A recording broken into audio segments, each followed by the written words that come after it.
Hey there, it's Fran. Today I wanted to show you the beginning pages of the Budget Diary Workbook. So I got so many pre-orders. I'm super excited. So first I want to say thank you to everyone who pre-ordered. Your copies will be in the mail soon. This is the proof label. It says not for resale. This won't be on your final copy. But yes, you will be getting it soon. So today I'm going to walk you through the first pages so you can see how the budget diary is laid out, and I'm going to show you a couple things that are not in tutorials yet. So a little bit about me. So there's actually tutorials linked here that will be updated in the coming weeks. There's some manifestation pages, which are really fun and helpful.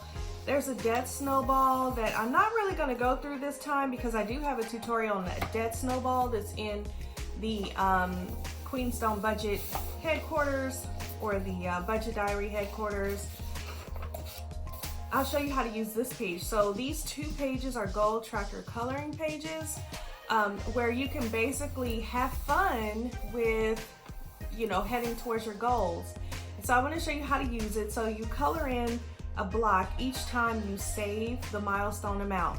Or you can also use this to pay off debt, and you color in a block each time you pay off the milestone amount.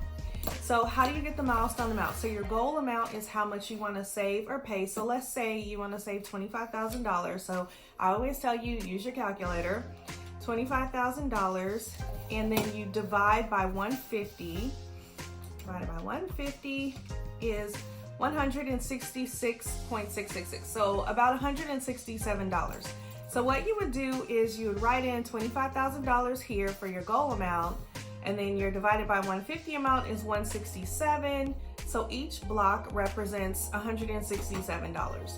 So what you would do is every month when you pay $167 towards your goal, you would color in a block. You could even make it fun, put the date in there, color it in, with a crayon or a marker or a mild liner, however you want to do it. And then you just start to visually see your goals stacking up. Like you see your progress toward your goal. You can go this way, you can go up and over, however you want to do it. It's just really fun to be able to flip to the page and have a visual representation of you heading towards your goals. So I like that. I think it's really fun for paying off debt and for saving for certain, big expenses that you want to save for. Also, it's good for kids too. If you have kids and you want to get them involved in understanding, okay, we're paying off our mortgage, or we're paying off, all of our debt, and you let the kids color it in each time. So if you, say you have double, say you pay $333 towards your goal, then you color in 2 squares. If that's actually not squares, they're rectangles. My son would correct me. You color in 2 of the blocks at a time. So it's just kind of fun to really march towards your goal. It keeps you motivated, builds the momentum, and then as you can see the colors, and you can do it in a different color each time, so it ends up like this rainbow pattern. And as you see it filling in, it just motivates you even more to keep going. So I really love goal tracker coloring pages. I put 2 in here. There's also monthly wins. Monthly wins got me through from the beginning. I've always done monthly wins. Monthly wins are similar to the coloring page in that at a glance you can see how far you've come. So what I would say is each month in a different color pen, fill in what your win is for the month. So January, you started using your budget diary. February, you paid off your credit card. March, you started saving towards your emergency fund, or you amped up your emergency fund. April, you decided on an exit strategy for leaving your job. May, you got a promotion. Just everything that happens in the month that's significant that you want to see at a glance, just to remind yourself of why you're doing this and how far you've come from the beginning of doing it. You can write in your thoughts here, but I really like it to be wins. Like, what was your big win? So each month, as you are tracking, there's a checklist at the end that tells you, okay, this is what you do to make sure you're done with the monthly tracking. And one of those things is go back and fill in your win. So when you're at the end of the month, you can say, okay, this month, what was a big thing that I did? What was that big step that I took to get me one step closer to my goal? You come to this page, with page 18, write that sucker in there and keep it moving. And whenever you're feeling discouraged, you can always come back and see like, oh wait, yes, I am making progress, right? So it's super important to track your wins. Another page I want to show you, and this is the last page I'll show you for this video, but one page I want to show you is your net worth. So I always recommend that people calculate their net worth about twice a year, once or twice a year, but at least once a year. And so when you first get your budget diary, I want you to sit down and just calculate your net worth really quickly. So what are your assets? Your assets go here. These are things that you own, right? You own this part. And then what is the fair market value for that thing that you own?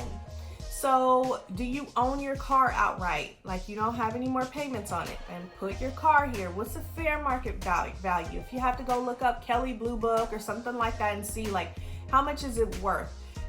Everything that you own goes here, and you, it may not even be this long. You may only have like 3 or 4 or 5 things, right? You total up your assets. And then what are your liabilities? And this is basically, what do you owe? Right? If you are in a house and you have a mortgage, your home is not an asset because you're still paying on it. You may have some equity in your home and you can put equity here, but your home is a liability until you've paid it. So what are your liabilities? What things don't you own outright but you're still paying for? Like, what are all your credit card debts? What are all your outstanding loans, right? If you have retirement, you can put it under your assets.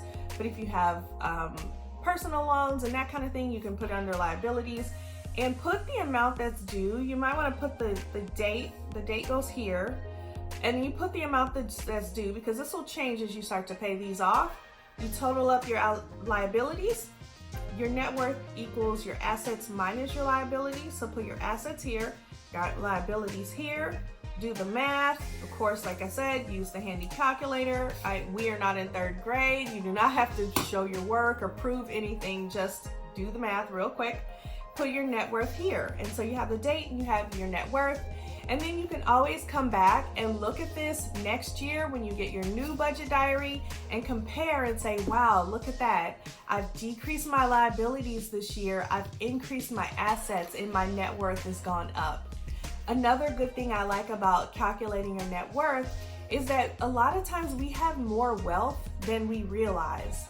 And I have a lot of people who are in the money squad. We talk about mindset a lot with money, and they have, a mindset about wealth and wealthy people, all the while they don't realize that they are actually wealthy people who have wealth. And so I love having people calculate their net worth so they can really, really see how much wealth they actually have, and not to feel so behind or so broke or broken, because you're not broke or broken. Once you look at it straight away, you can see like, oh, this is really where I stand.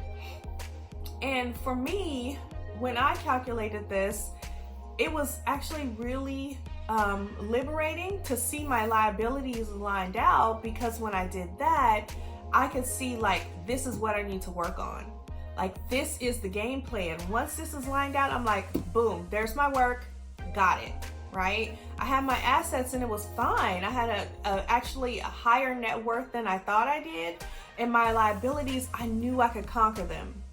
So I hope this helps. This is just the beginning. I will be providing more tutorials over the budget diary, but this it's just a little brief overview of the beginning pages. There's 4 sections, and each section is just full of helpful pages that helped me get out of over $500,000 in debt in 14 months. And then I added on, and the Money Squad helped to refine the layout of the pages. So it's just amazing. It's a really, really great asset. It's a good tool to use, and I hope that you are excited to begin using it. Talk to you soon.